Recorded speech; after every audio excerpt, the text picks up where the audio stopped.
Welcome to A Perfect Touch. I'm Jeanette.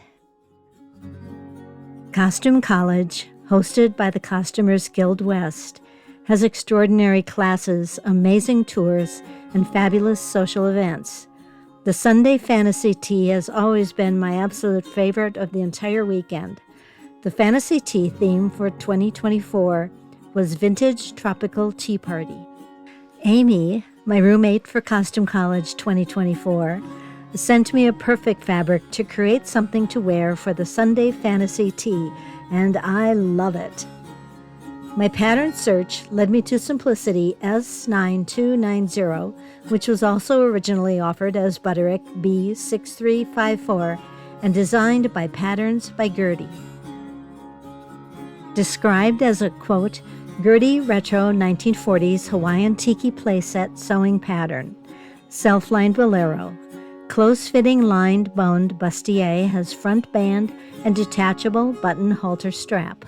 Fitted wrap skirt has a pleated right front and tie ends. Purchased bias tape to finish waist. Shorts have waistband. A collection of 4 tiki-inspired resort separates that can be worn layered or on their own, unquote.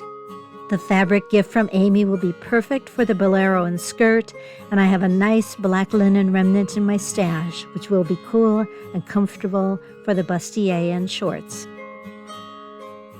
While pattern surfing on Etsy, I discovered Depew Patterns Turban number 1014, which looks so fun. I thought this piece would pack and travel well, be a great addition for those days when my hair needed something to hide under something with a retro vibe. The turban can be made with or without the back inset, and for maximum hair hiding, I chose to add the back inset. The pattern is just 3 pieces: turban K, turban trimming M, and turban inset L. Using a black cotton fabric, all pieces are cut on the bias and marked.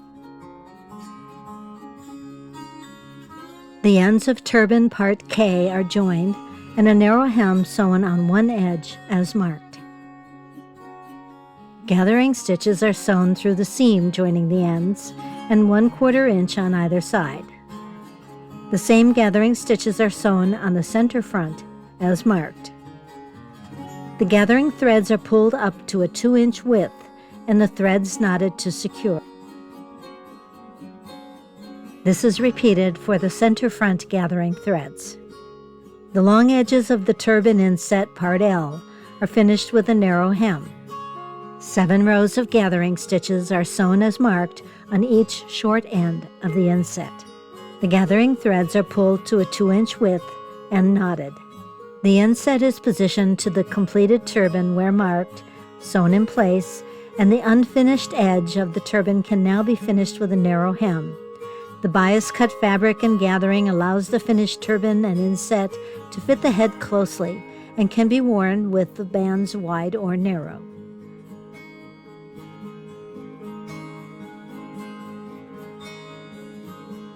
The turban trimming included with the pattern is a quick and easy embellishment. The ends of the strip are joined and the long edges finished with a narrow hem. The piece is folded and gathered through the center. The gathers are pulled as tightly as possible and knotted to secure. I've attached the trimming to the turban safety pin so that it is easily removed and replaced with any other colored trimming or even a colorful ribbon flower.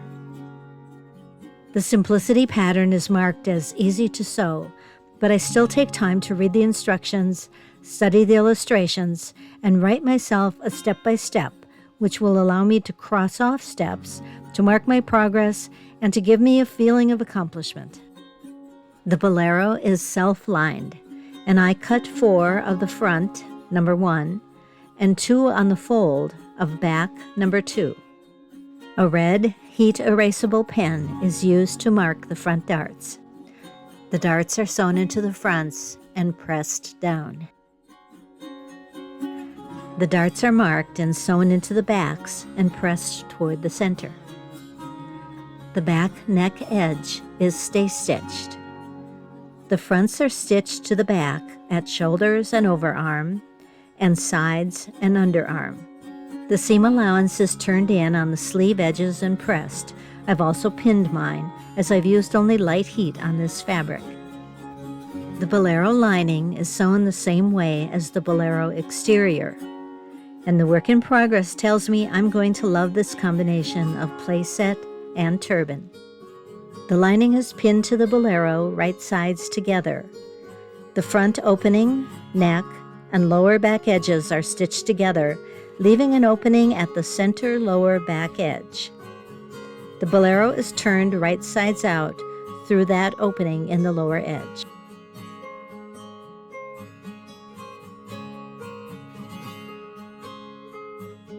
The lining and Bolero sleeve edges are aligned and slip-stitched closed.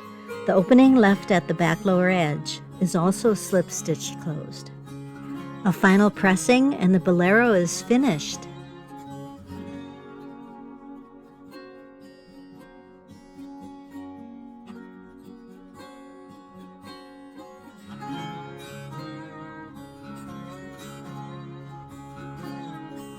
The pattern calls this a sarong, but is made of separate fabric pieces rather than a single fabric piece, although it does wrap and tie to close.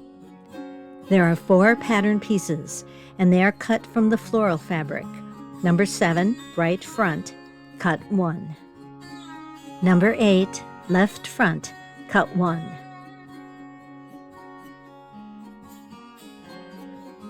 Number 9, back, cut 1 on the fold, and number 10, tie end, cut 4. Marks are made following the pattern for pleating in the right front. The pleats are made and basted as marked. A dart is sewn in the left front and pressed toward the center. Darts are sewn in the back and pressed toward the center. The right front and left front are sewn to the back, and seam allowances are pinked.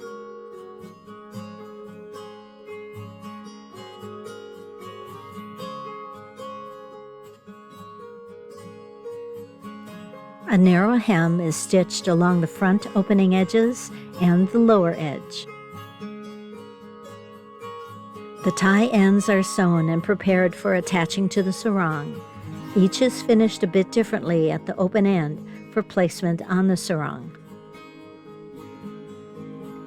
The tie end prepared for the back of the sarong is pinned to the upper left side of the back where marked and basted in place.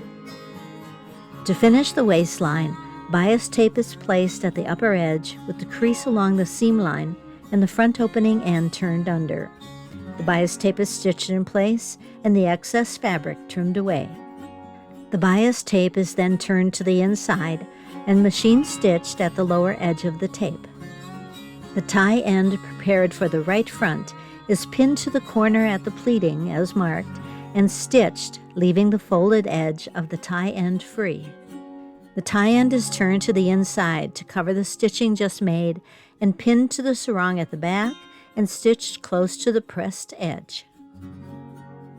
A snap is sewn where the left front and right front sections will overlap when the sarong is worn. The sarong is finished. To wear, wrap the sarong around your back, bring the left side close to your front, and then bring the right side close to your front and snap. Then bring the tie ends together and tie. The tie and snap combination makes for a very secure overlap.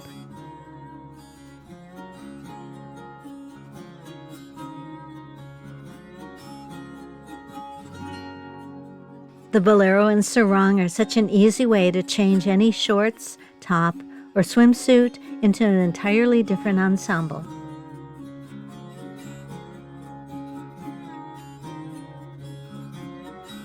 The shorts are made from just 3 pattern pieces, number 11 front, number 12 back, and number 13 waistband.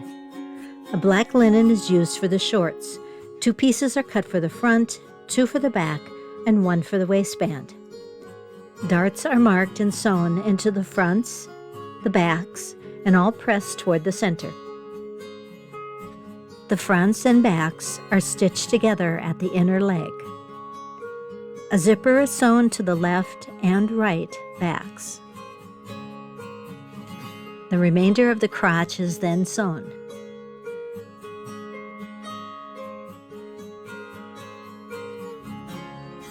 The back is sewn to the front at the sides. The next step in the instructions is to ease stitch the upper edge. The pattern glossary defines this as, quote, stitch along seam line using long machine stitches. Pull thread ends when adjusting to fit, unquote. The waistband may be reinforced with interfacing if desired. The seam allowance is turned in on one edge of the waistband, pressed and trimmed. The waistband is pinned to the upper edge of the shorts, matching markings, adjusting fit with the ease stitch threads, and sewn. The waistband is folded right sides together and the ends sewn, trimmed, and turned.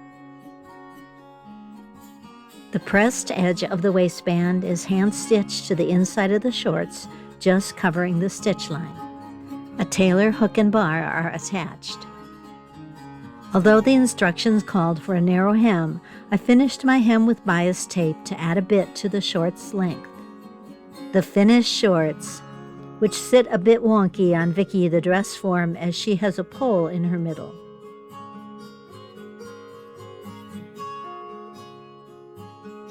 These shorts are cute and are, well, short. So many pronunciations, but as I don't speak French, I'll say Bustier. While the pattern is listed as easy to sew, the Bustier has few pieces but a lot of details which take some time and attention. They are very well described and illustrated. There are 4 pattern pieces for the Bustier, number 3 front, number 4 front band, number 5 back, and number 6 strap. The outer linen fabric is cut with 2 pieces each of the front band, and back, and 1 piece is cut for the strap. A black cotton is cut for the lining with 2 pieces each of the front and back. I carefully transfer the pattern markings for the darts and boning, which was a mistake. The boning is sewn to the lining. Now you won't have to make the same mistake I did. The darts are sewn in the fronts. The fronts are sewn together at the center front. A Pellon iron-on woven cotton interfacing is cut and fused to the wrong side of each front band. Pattern markings are transferred to the front bands. The front bands are sewn together at the center front and the seam allowance trimmed. The front band is turned right side out and folded along the roll line, pressed and pinned to hold. The front band is pinned to the front, matching markings and stretching the front band as necessary to fit, and sewn. The front band is such a perfect 1940s design detail. With the front complete, it's time to sew the back. Darts are sewn in both backs, and the different seam allowances in the center back are turned in and pressed. The back of the bustier will close with a separating zipper, and I found one made just for this project. The zipper is sewn in the right center back edge, then sewn in the left center back edge, creating an overlap. The pattern instructions and illustrations provide really good detail. The backs are now sewn to the front at the sides.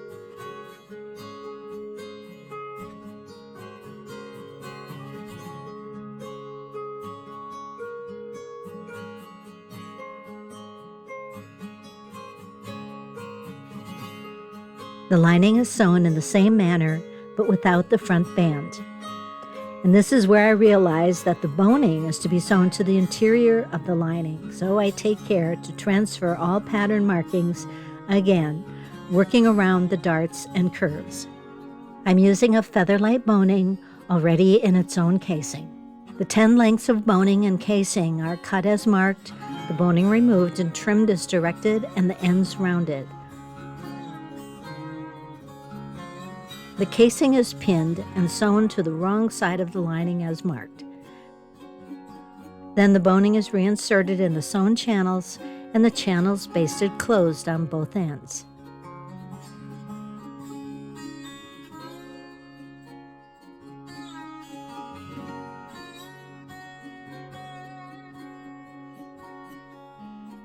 The lining is pinned to the bustier right sides together, and the upper and lower edges stitched and trimmed. The sewn bustier is turned right sides out and pressed. The lining center back edges are slip stitched to the zipper tape. The strap is folded and sewn right sides together, leaving an opening. The seam allowance and corners are trimmed. The strap is turned right side out through the opening, and the opening slip stitched closed. The positions of the strap buttonholes and buttons are marked for fit, and the buttonholes and buttons sewn. A finished bustier.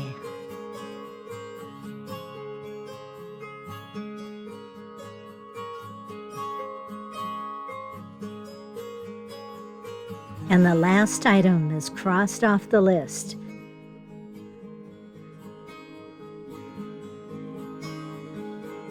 A nice collection of pieces to be worn as separates, all together, or with other separates.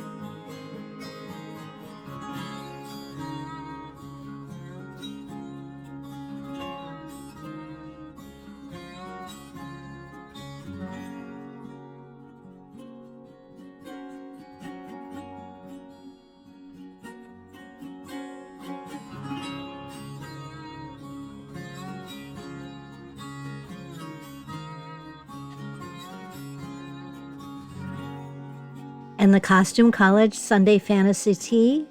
Yes, I went, and as always, it was incredible. I had been sharing my sewing progress on social media, and Val, the 2024 Costume College Dean, asked if I would share my 1940s playset and turban in the Fantasy Tea fashion show. I agreed and wore the 4-piece set with the turban and removed the Bolero and Sarong to show the shorts and bustier, a brave move for this introvert, and received in all good fun by the other attendees. It was also fun to wear the pineapple necklace and earrings that were part of my ribbon, flowers, and embellishments class presented the previous day. To me, they were the perfect touch. In this photo on the right is Amy, my Costume College roommate, and the friend who so generously gave me the fabric used for my Bolero and Sarong. We are with 2 other Fantasy Tea attendees. We had to have this photo taken as we are all wearing costumes created with Gertie patterns, an amazing end to a fabulous event. Are you ready, Amy?